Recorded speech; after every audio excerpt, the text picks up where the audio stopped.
Welcome dear students, संभव digital classes की online classes में आपका हार्दिक स्वागत है। स्टूडेंट्स, आज अपन यहाँ पे एमएससी फाइनल मैथमेटिक्स के बारे में स्टडी कर रहे हैं और इसमें जो हमारे पास में पेपर नंबर फर्स्ट है उसका नाम है analysis and advanced calculus. Students, इस पेपर के अंदर हम लोग क्या स्टडी करने वाले हैं?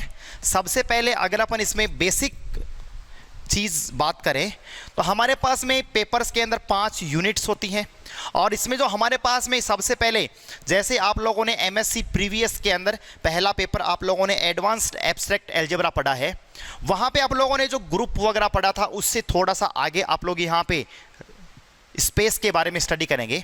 जैसे मैं आपको स्टूडेंट्स बताना चाहूँ कि जब आप लोग बीएससी फाइनल ईयर में थे, बीएससी फाइनल ईयर मतलब बीएससी थर्ड ईयर के अंदर थे, तो बीएससी थर्ड ईयर के अंदर आपके पास में यूनिट नंबर जो 5 था उसके अंदर आपके पास में चलता था वेक्टर स्पेस। यूनिट नंबर 5 थी, उसको अपन क्या बोलते थे?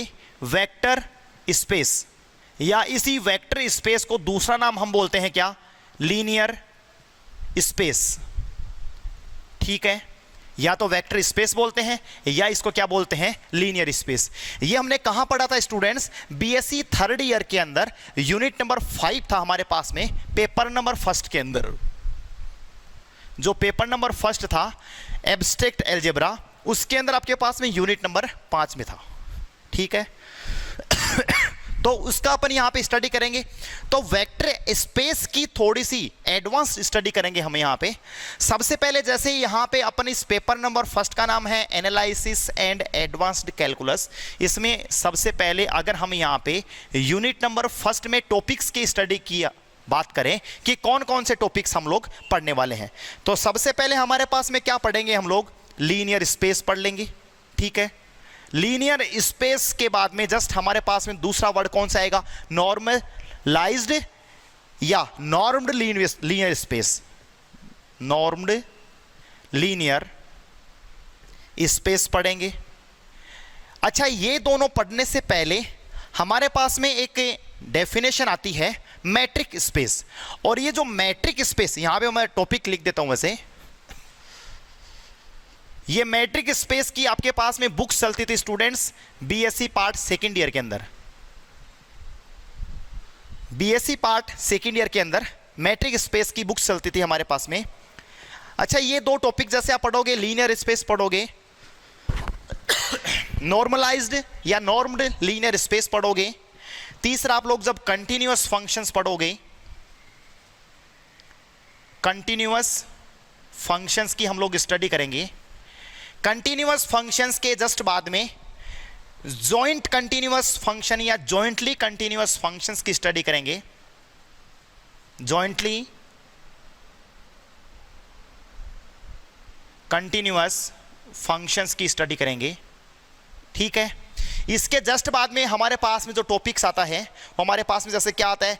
कन्वर्जेंस आता है, या कन्वर्जेंस के बारे में कन्वर्जेंस है। दूसरा आप लोगों के पास में कॉसी इनइक्वालिटीज पढ़ लेंगे आप लोग, कॉसीज इनइक्वालिटीज।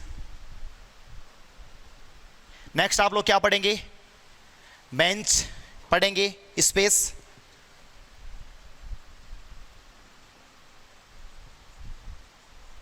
नेक्स्ट आप क्या पढ़ेंगे? जो कन्वर्जेंस पढ़ेंगे, और उसी जो कन्वर्जेंस का हम लोग अप्लाइड भी पढ़ेंगे, इसका एप्लीकेशंस भी पढ़ेंगे। क्या पढ़ेंगे? Quasi conditions for convergence of sequence of bounded functions. ठीक है, बाउंडेड फंक्शंस के बारे में हम लोग यहाँ पे स्टडी करेंगे। दूसरा आपके पास में जैसे यहाँ पे सब स्पेस आएगा। ठीक है, और सब स्पेस के अंदर आप क्या पढ़ेंगे? यहाँ पे क्लोज्ड सब स्पेस पढ़ेंगे। ठीक है, लेकिन ये जो जितने भी आपके पास में टॉपिक्स हैं, इन टॉपिक्स की स्टडी करने से पहले आपके पास में एक टॉपिक है मैट्रिक स्पेस। ठीक है, इस मैट्रिक स्पेस के बारे में हम सबसे पहले क्या करते हैं स्टूडेंट्स? स्टडी करते हैं। ठीक है, तो सबसे पहले ये हमारे पास में यूनिट नंबर फर्स्ट के मैंने टॉपिक्स लिखे हैं, ये यूनिट नंबर फर्स्ट के अंदर हम लोग पढ़ेंगे। ठीक है, तो सबसे पहले हम यहाँ पे ये जो बुक्स है हमारे पास में, पेपर का नाम है एनालिसिस एंड एडवांस कैलकुलस। इसको हमें एक दूसरी जो जिस बुक्स को अपन रेफर करते हैं, यानी हम यहाँ पे जो सीकर यूनिवर्सिटी है और जयपुर यूनिवर्सिटी है, राजस्थान यूनिवर्सिटी, उनमें हम लोग यहाँ पे क्या करते हैं स्टूडेंट्स कि जेपीएच की बुक्स को रेफर करते हैं, ठीक है। और जेपीएच की बुक्स में हमारे पास में जो बुक्स आती है इस पेपर की, उसका नाम है फंक्शनल एनालिसिस। क्या नाम है स्टूडेंट्स? Functional analysis. तो स्टूडेंट्स सबसे पहले अपन लोग ये जानते हैं कि फंक्शनल एनालिसिस का मतलब क्या होता है। फंक्शनल एनालिसिस के अंदर हम लोग क्या स्टडी करेंगे, किस प्रकार से हम करेंगे। तो सबसे पहले फंक्शनल एनालिसिस की हम लोग डेफिनेशन देखते हैं। नोट कर लीजिए आप लोग इसको।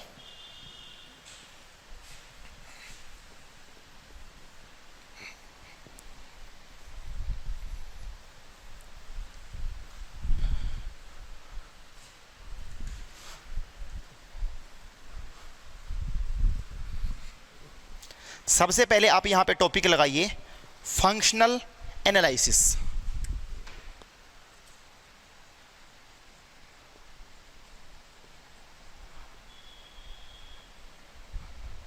Functional analysis. और फंक्शनल एनालिसिस के अंदर लिखिए in functions always, in functions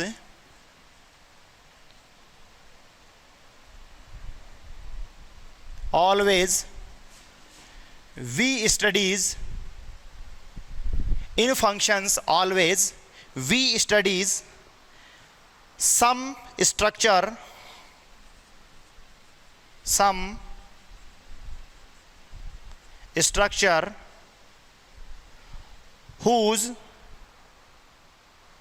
construct arbitrary set, whose construct arbitrary set, whose construct arbitrary set together with some operations, together with some operations। जैसे हम लोग एग्जाम्पल्स की बात करें तो एग्जाम्पल्स में आप लोग सबसे पहले क्या बोलेंगे, जी कोमा स्टार। ये क्या है हमारे पास में? ग्रुप है।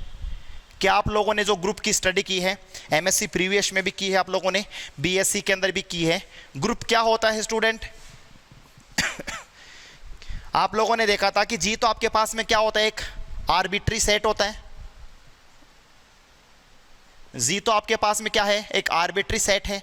और ये स्टार है वो क्या आपके पास में ऑपरेशन है। जैसे हम दूसरे एग्जांपल्स की बात करें, R comma plus comma dot, ये क्या है आपके पास में? आर तो आपके पास में क्या है, आर्बिट्री सेट है। और प्लस और डॉट दोनों आपके पास में क्या है, ऑपरेशंस हैं। ठीक है, क्या है आपके पास में? ऑपरेशंस हैं। इसी प्रकार से अगर मैं, अच्छा ये R comma plus comma dot क्या था आपके पास में? रिंग था। इसी प्रकार से अगर मैं नेक्स्ट एग्जांपल्स की बात करूं, एक्स कोमा डी, एक्स आपके पास में क्या है, आर्बिट्री सेट है। और डी आपके पास में क्या है स्टूडेंट्स, एक मैट्रिक स्पेस है, सॉरी ऑपरेशन है। इसको आप क्या बोलते हो, मैट्रिक स्पेस बोलते हो। नेक्स्ट अगर मैं इसके अंदर एग्जांपल्स की बात करूं तो आपके पास में क्या है, एक्स कोमा लेस देन, इसको आप क्या बोलते हो, इनर प्रोडक्ट स्पेस। क्या बोलते हैं students, inner product space. X आपके पास में आर्बिट्री सेट है और ये लेस देन का साइन है, ये आपके पास में क्या है, एक ऑपरेशंस है। तो बोलो स्टूडेंट्स, ये आपके पास में मैंने आपको 4 एग्जांपल्स लिखे हैं यहाँ पे। कौन कौन से हैं? जी कोमा स्टार ग्रुप है, R comma plus comma dot एक रिंग है, X comma D metric space है, एक्स कोमा लेस देन यानी ये इनर प्रोडक्ट स्पेस है। हमने डेफिनेशन क्या देखी है कि इन फंक्शंस ऑलवेज, हमेशा हम स्टडी करते हैं, वी स्टडीज, हम हमेशा स्टडी करते हैं सम स्ट्रक्चर, कुछ स्ट्रक्चर्स, वूज कंस्ट्रक्ट जो बनती हैं आर्बिट्री सेट, एक आर्बिट्री सेट से टुगेदर विथ सम ऑपरेशंस, उसके साथ में कुछ ऑपरेशंस होते हैं। तो ये 4-5 हम लोगों ने एग्जांपल्स देखे हैं। ये एक तरह से फंक्शनल, इन सब का स्टडी है, वो हम लोग कहाँ स्टडी करते हैं स्टूडेंट्स? फंक्शनल एनालिसिस के अंदर स्टडी करते हैं। क्लियर हो गया सभी स्टूडेंट्स को? स्टूडेंट्स इससे आगे हम लोग यहाँ पे मैट्रिक स्पेस की डेफिनेशंस देखते हैं। अब देखो हम लोगों ने अभी फंक्शनल एनालिसिस स्टडी किया है। अब आप बोलेंगे कि सर ये ग्रुप है, रिंग है, तो स्टूडेंट्स ये आप लोगों ने एमएससी प्रीवियस के अंदर भी काफी स्टडी किया है, बीएससी फाइनल में भी स्टडी किया है।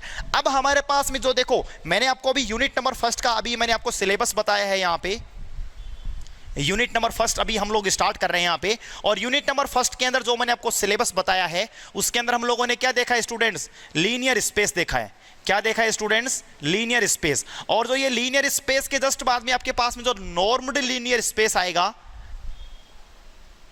ठीक है, इनके अंदर आपके पास में क्या यूजेस होगा, मैट्रिक स्पेस यूज होगा। क्या होगा स्टूडेंट्स, मैट्रिक स्पेस यूज होगा। तो अब हम मैट्रिक स्पेस के बारे में नॉर्मली स्टडी करते हैं, ठीक है। नोट कीजिएगा आपको इसका यहां तक, और हेडिंग लगाइए मैट्रिक स्पेस।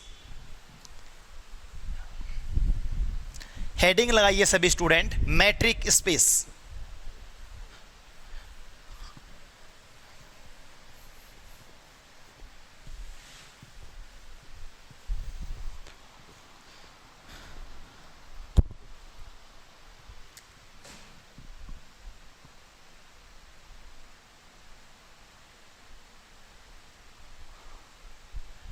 और मैट्रिक स्पेस के अंदर हम लोग क्या लिखेंगे, in functions always we studies sorry let X be a arbitrary set, let X be a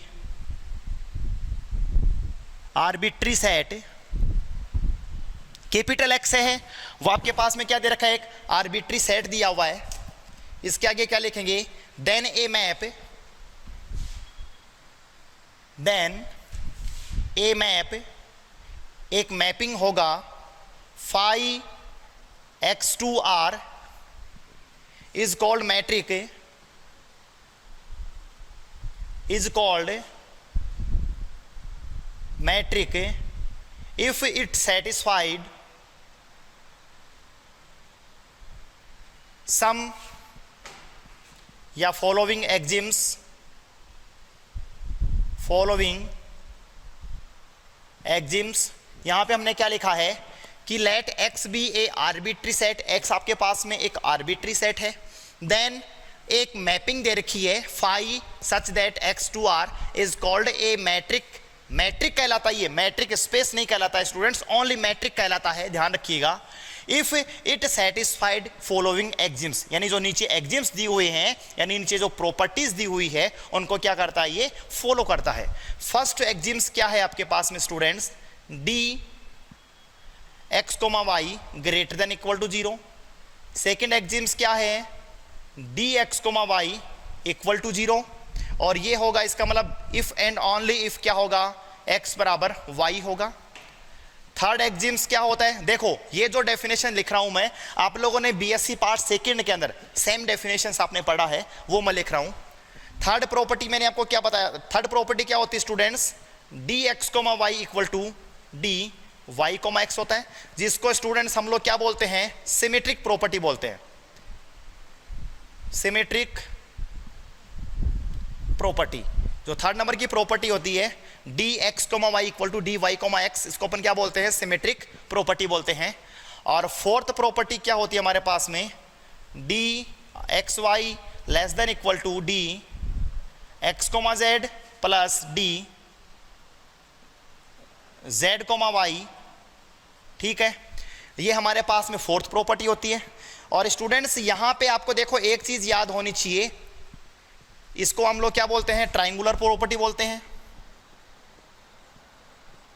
triangular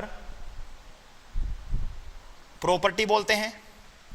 students आप लोगों को मालूम होना चाहिए कि जब ये चार प्रॉपर्टी को फॉलो करता है तो वो आपके पास में क्या कहलाता है, मैट्रिक कहलाता है, ठीक है, इट इज कॉल्ड मैट्रिक।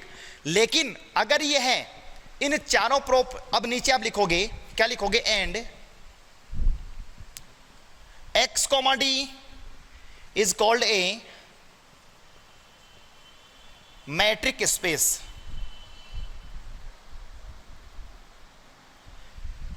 जब ये चारों प्रॉपर्टी फॉलो करता है तो ये जो एक स्ट्रक्चर बनता है एक्स कॉमा डी, ये स्ट्रक्चर आपके पास में क्या कहलाता है स्टूडेंट्स, मैट्रिक स्पेस कहलाता है, ठीक है। नोट कीजिएगा सभी स्टूडेंट्स। इसके जस्ट बाद में हम लोग पढ़ते हैं डिस्क्रीट मैट्रिक स्पेस, और जो डिस्क्रीट मैट्रिक स्पेस है उसको हम लोग एक एग्जांपल्स के थ्रू समझने की कोशिश करते हैं। वहां से देखो स्टूडेंट्स हमारा एग्जांपल्स भी हो जाएगा और मैट्रिक स्पेस की जो डेफिनेशन हम लोगों ने लिखा है वो भी आपके पास में क्लियर हो जाता है। ठीक है, दोबारा देखिएगा, यहां पे मैं आपको याद करने की ट्रिक बता दूं स्टूडेंट्स कि एक एक्स आपके पास में एक सेट दिया हुआ है, तो ये जो मैप बनता है ये आपके पास में मैट्रिक कहलाता है। ये क्या है, X comma Y greater than equal to 0। यहाँ पे आप लिख सकते हो all of x comma Y belongs to X है।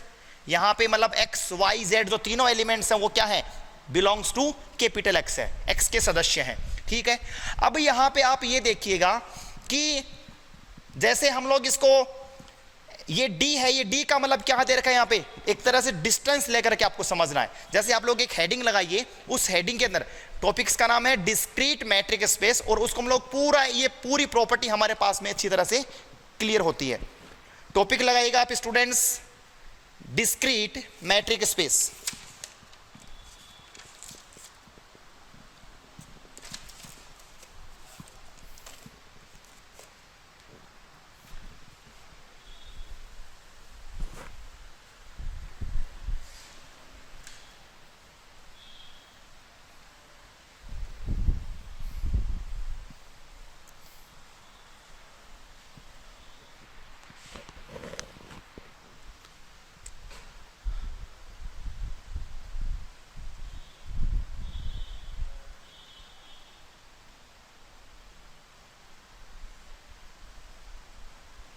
हेडिंग है डिस्क्रीट मैट्रिक स्पेस, और इसको आप एक एग्जांपल्स के थ्रू समझिए।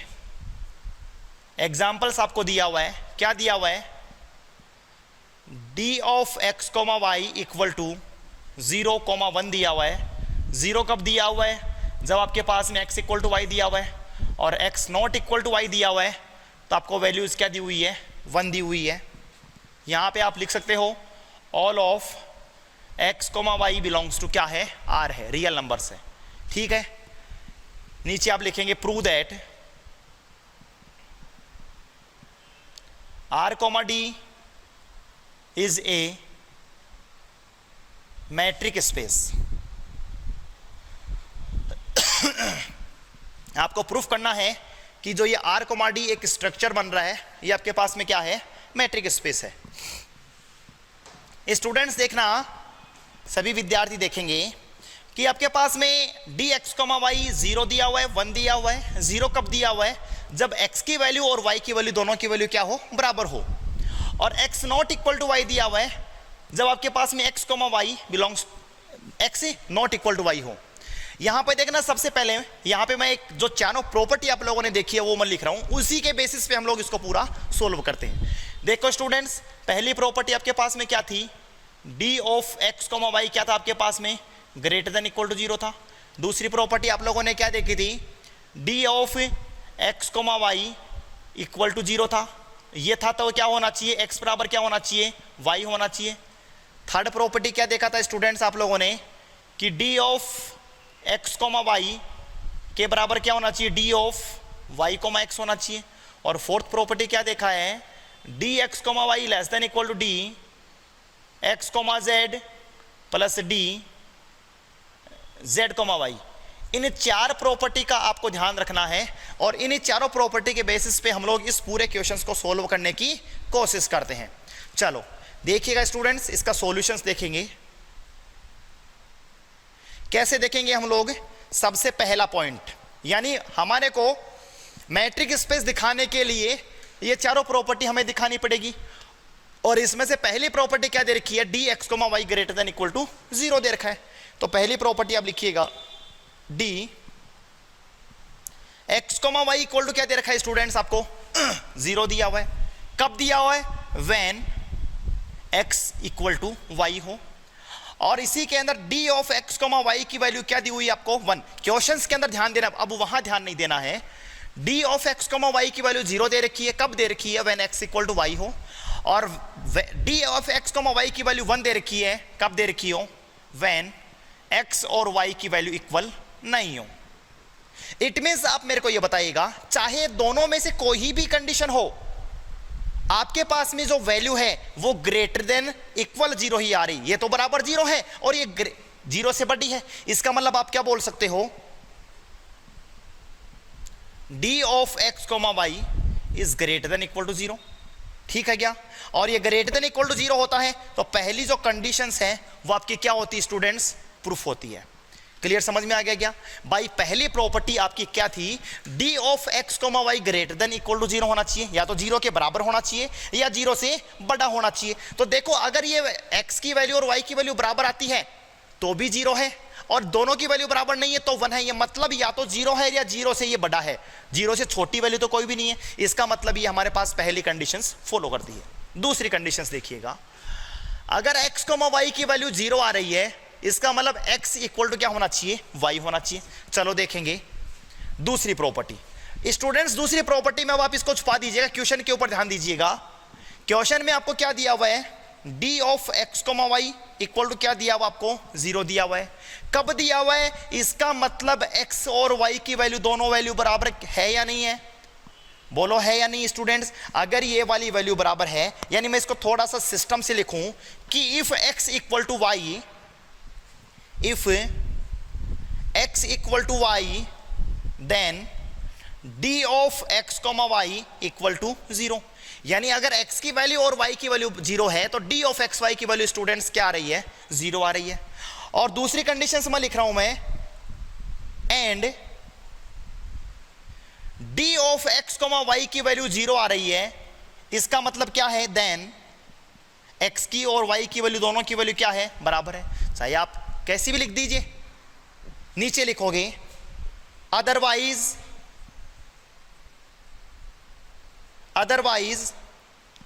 d of x comma Y की वैल्यू, यानी otherwise x not equal to y लेंगे आप लोग यहां पे।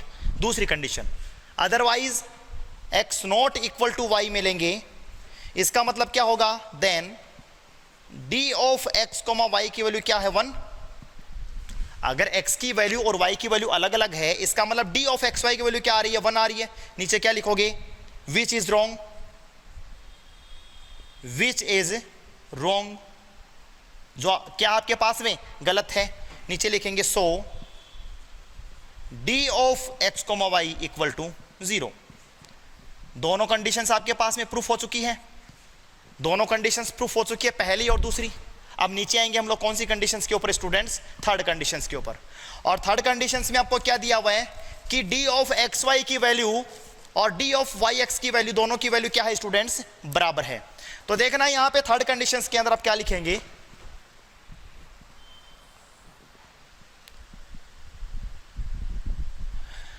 और थर्ड कंडीशंस में देखेंगे क्या देखा है, D x comma Y equal to D Y comma x दिया हुआ है। आप सबसे पहले मेरे को यह बताएंगे कि डी एक्स कोमा वाई की वैल्यू क्या है, 0 है। डी एक्स कोमा वाई की वैल्यू क्या है स्टूडेंट्स, 0 है। कब है, जब x इक्वल टू वाई है। यानी मैं इसको प्रकार से लिखूं वापस मॉडिफाई करके कि if x equal to y then d of x comma Y equal to 0 है। एंड अगर y की वैल्यू x के बराबर हो, मैंने यहां पे x की वैल्यू y के बराबर लिया तो ये 0 हो रहा है, और अगर मैं y की वैल्यू x के बराबर लूं तो स्टूडेंट्स मैं इसको क्या बोलूंगा, then d of y comma x बराबर 0। भाई x और y है तो पहले वाला और बाद में दूसरे वाला, यहां पे y और x है तो पहले वाला और बाद में दूसरे वाला 0 है। सिमिलरली इसी प्रकार आप इसकी दूसरी कंडीशन ये भी तो लेंगे, इसका मतलब आप क्या बोलेंगे, if x not equal to y then d of x comma y equal to 1। And अगर y x के बराबर नहीं होगा then d of y comma x भी क्या होगा स्टूडेंट्स, 1 के बराबर होगा। भाई इसके अंदर हम लोग इसको ये लिख सकते हैं, इसका मतलब ये लिखेंगे, इसका मतलब हमारे पास में क्या हो जाएगा, दोनों आपस में बराबर हो जाएंगे। यानी हम क्या लिखेंगे, hence d of x comma Y equal to d of y comma x हो जाएगा। ये हमारे पास में कंडीशंस नंबर 3 कंप्लीट हो चुकी है। अब नेक्स्ट आ रही है हमारे पास में कौन सी आ रही है स्टूडेंट्स, कंडीशंस नंबर 4 आ रही है। कंडीशंस नंबर 4 में ध्यान दीजिएगा। कंडीशंस नंबर 4 आपके पास में क्या दी हुई है, D of x Y less than equal to D of x comma Z plus के D of Z comma Y. और ये कंडीशंस प्रूफ करने के लिए आप सबसे पहले क्या लिखोगे कि 3 एलिमेंट्स आ गए हमारे पास में x, y, z belongs to क्या आ रहा है स्टूडेंट्स, आर आ रहा है। भाई अभी तक हमारे पास में केवल 2 एलिमेंट्स चल रहे थे, अब हमारे पास में 3 एलिमेंट्स आ गए हैं। तो यहाँ पे आप लिखोगे देयर आर 3 स्टेप्स। यहाँ पे हमारे पास में 3 स्टेप्स होती है। क्या क्या स्टेप्स होगी, पहले में अगर मतलब यहाँ पे आप क्या लिखोगे, देयर आर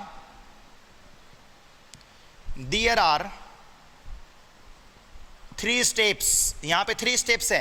पहली स्टेप्स ए, पहली स्टेप्स क्या होगी, x की वैल्यू, y की वैल्यू और z की वैल्यू क्या हो जाएगी बराबर हो जाएगी। इसकी बी स्टेप क्या आएगी, x की वैल्यू y के बराबर है लेकिन z की वैल्यू बराबर नहीं है, और x की वैल्यू y के बराबर नहीं है लेकिन z के बराबर है, और तीसरी कंडीशन क्या हो जाएगी, x की वैल्यू z के बराबर नहीं है लेकिन y के बराबर है। इन तीनों कंडीशंस में से चाहे कोई भी लगे लेकिन लग सकती है, यानी तीनों में से पहली कंडीशन ऐसी है जिसमें तीनों बराबर हो, और दूसरी कंडीशन ऐसी है जिसमें तीनों में से कोई 2 बराबर हैं और 1 बराबर नहीं है।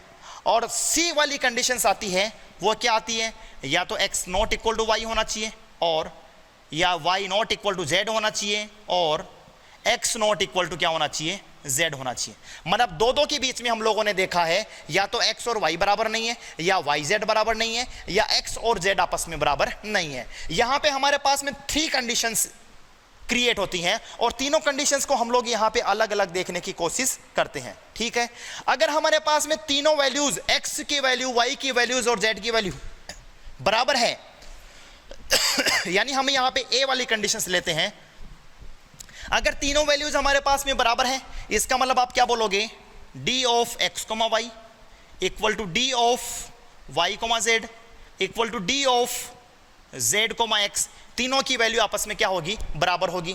इट मींस स्टूडेंट्स आप मेरे को ये बताइएगा कि तीनों वैल्यूज बराबर होगी, इसका मतलब बोलो स्टूडेंट्स इसकी वैल्यू हमारे पास में 0 होगी कि नहीं होगी। भाई x कोमा y की वैल्यू भी 0 दे रखी है, y कोमा z की वैल्यू भी 0 दे रखी है, z कोमा x की वैल्यूज भी 0 दे रखी है। तो तीनों वैल्यू जब हमारे पास में बराबर होती है स्टूडेंट्स, तो क्या हो जाए, क्या होगा हमारे पास में, तीनों अगर वैल्यूज अगर हमारे पास में बराबर होती है तो हम लोग क्या बोलेंगे, इसको यहां पे लिखेंगे नीचे उस कंडीशंस के बेसिस पे, d of x comma Y less than equal to D of Y comma Z plus d of Z comma x. ये 0 है, ये भी 0 है और ये भी 0 है। इसका मतलब ये आपके पास में 0 प्लस के 0 क्या हो रहा है, 0 हो रहा है, ये 0 हो रहा है। या तो ये इसके लेस देन होना चाहिए या बराबर होना चाहिए, तो बराबर आ रहे हैं हमारे पास में। स्टूडेंट्स एक चीज ध्यान दीजिएगा आप यहाँ पे, इस d का मतलब मैं थोड़ी देर पहले आपको बता रहा था कि इस d का मतलब क्या होता है आपके पास में, डिस्टेंस यानी दूरी। x कोमा y दोनों, अरे तीनों पॉइंट बराबर दे रखे हैं, x की वैल्यू, y की वैल्यू, z की वैल्यू, तीनों वैल्यूज बराबर दे रखी है, x और y बराबर है, y z बराबर है। तो बोलो x और y दोनों बराबर होगा। हम लोगों ने कंडीशंस नंबर 2 स्टडी की है, यानी ये है x कोमा y बराबर है, तो x कोमा y की वैल्यू क्या 0 होगी। अगर y कोमा z, y बराबर z लोगे तो dy कोमा z की वैल्यू क्या होगी, 0 होगी। अब हम लोगों ने ये वैल्यूज कहां से लिखी, अकॉर्डिंग टू क्वेश्चंस लिखा है। यहां तक सभी स्टूडेंट्स को क्लियर है। ए कंडीशन हमारी कंप्लीट हो चुकी है। अब हम इसी प्रकार से इसकी देखते हैं बी कंडीशंस। ठीक है, नोट कीजिएगा, इधर से रफ कर दूं ऊपर से मैं।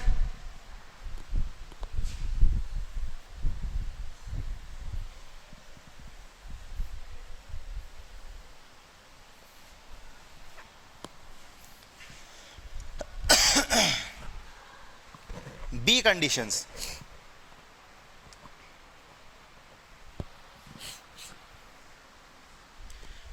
अब जो बी कंडीशन है, बी कंडीशन कौन सी आपके पास में, ये वाली है, इसमें से कोई सी भी हो सकती है। यानी मैं यहां पे ले रहा हूं मैं डी एक्स कोमा वाई की वैल्यू 0 ले रहा हूं मैं, डी एक्स कोमा वाई की वैल्यू मैं 0 ले रहा हूं मैं, डी वाई कोमा जेड की वैल्यू 1 ले रहा हूं मैं, डी जेड कोमा एक्स की वैल्यू भी क्या ले रहा हूं मैं, 1 ले रहा हूं मैं। ठीक है, या एक्स जेड बोल दीजिए या जेड एक्स, की बात है ये। ठीक है, अब सबसे पहले जब आप इसको लिखेंगे x कोमा y को, तो वो किस प्रकार से लिखेंगे, d of x comma y को लिखेंगे d ऑफ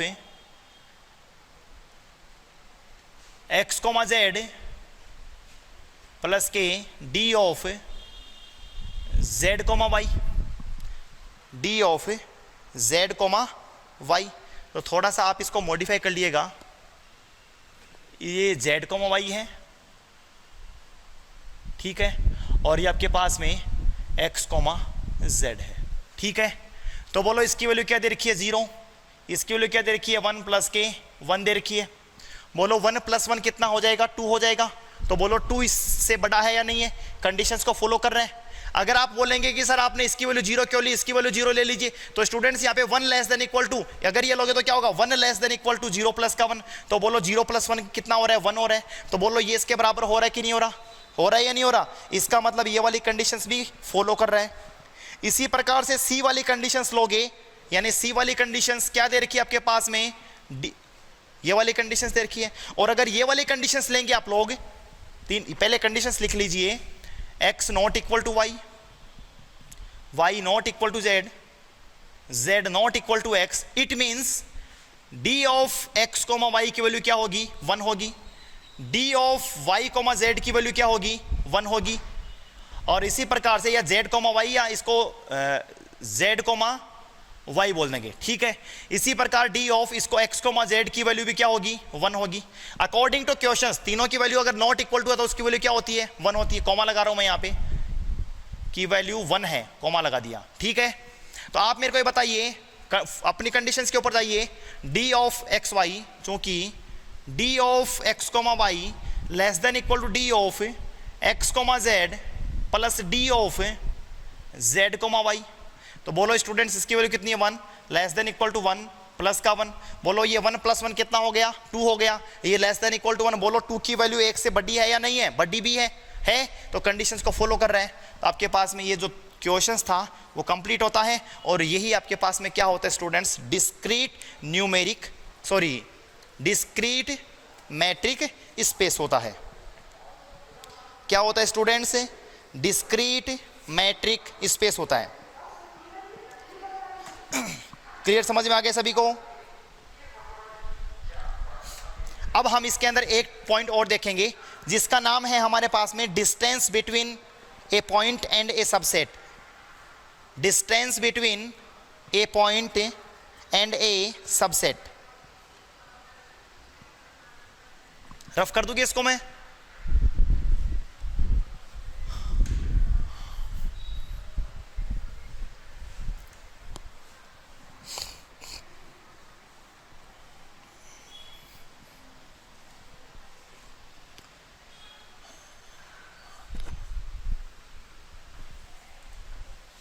नेक्स्ट पॉइंट लगाइए, distance between a point and a subset.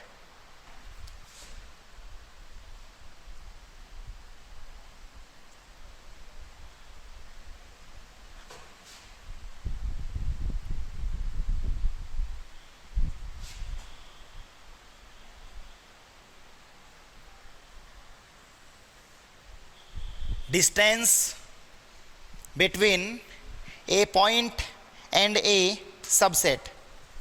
चलो स्टूडेंट्स इसकी परिभाषा लिखिएगा।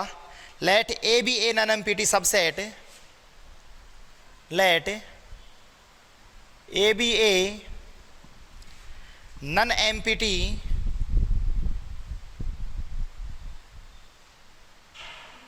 let A be a non-empty set of a metric space E, of a metric space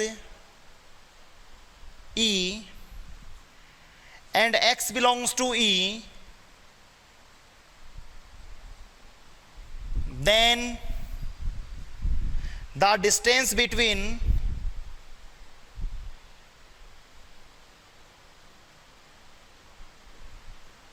X and A is denoted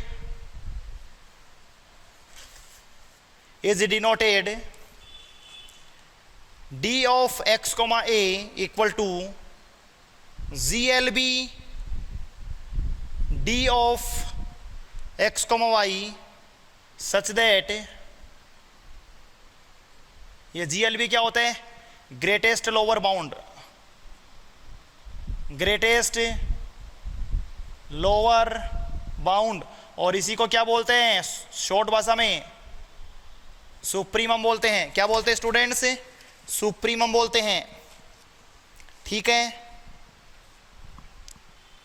दोबारा बोल रहा हूं मैं, distance between a point and a subset में हमने क्या लिखा है, let A be an nonempty subset. एक आपके पास में कोई सबसेट दिया हुआ है of a metric space E, एक मैट्रिक स्पेस ई दे रखा है, उसका दे रखा है, and x belongs to E, यानी x है वो ई का सदस्य है। Then the distance between x, उस x के अंदर और सेट के अंदर, हम डिस्टेंस किसमें देख रहे हैं, पॉइंट, उस पॉइंट के अंदर और सबसेट यानी एक के अंदर, is denoted dx, a equal to GLB। GLB का मतलब होता है ग्रेटेस्ट लोअर बाउंड, और इसको शॉर्ट फॉर्म में क्या बोलते हैं, सुप्रीमम। ठीक है, distance of x, y such that y belongs to क्या दे रखा है आपके पास में, a दे रखा है। ठीक है क्या, तो ये आपके पास में हो गया। स्टूडेंट्स इसको हम लोग एक एग्जांपल्स के थ्रू समझें, हम इसको एक एग्जांपल्स के थ्रू समझें। तो एग्जांपल्स के थ्रू समझना, एग्जांपल क्या है आपके पास में, जैसे एक एग्जांपल ले हम लोग, a इक्वल टू आप लोग 2,5 आपके पास में क्लोज इंटरवल दे रखा है, a बराबर दे रखा है आपको, कितना दे रखा है स्टूडेंट्स, 2,5 दिया हुआ है। ठीक है क्या, अब जो ये 2,5 एग्जांपल्स दिया हुआ है, यहां पे अगर आप d ऑफ x, y की मैं बात करूं तो वो आपके पास में दे रखा है x माइनस वाई का मॉड ऑफ, और x माइनस वाई का जो मॉड ऑफ दिया हुआ है, इट मींस x की वैल्यू आपके पास में कितनी है स्टूडेंट्स, 3 है। x की वैल्यू आपके पास में कितनी है स्टूडेंट्स, अरे x क्या है आपके पास में, x है आपके पास में उस a का सदस्य। ठीक है, सॉरी मैट्रिक है जो आपके पास में मैट्रिक स्पेस ई था उसका सदस्य है। ठीक है, तो यहां पे मैं लिख रहा हूं x इक्वल टू 3 है। तो यहां पे अगर मैं एक डायग्राम बनाना चाहूं एक नंबर लाइन के ऊपर, ये तो आपके पास में यहां पे 5 पॉइंट है, ये वाला पॉइंट यहां पे 2 है, ये वाला पॉइंट यहां पे 5 था, ये यहां पे बीच में 3 है, ये 4 है, ये बीच में 2.5 है, ये 3.5 है, ये बीच में ये 4.5 है। और इस नंबर लाइन के ऊपर मैं बात करूं कि minimum d of x y की वैल्यू है वो क्या आएगी आपके पास में, 0 आएगी। Minimum d of x, a की वैल्यू है वो कितनी आएगी, 0 आएगी। x का मतलब क्या दे रखा है, 3 दे रखा है, इसका मतलब क्या हो जाएगा, d ऑफ 3, a की वैल्यू क्या आएगी स्टूडेंट्स, 0 आएगी। ठीक है, ये हमने क्या देखा है, distance between a point and a subset.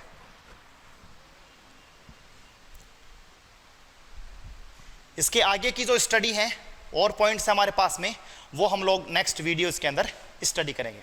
धन्यवाद स्टूडेंट्स।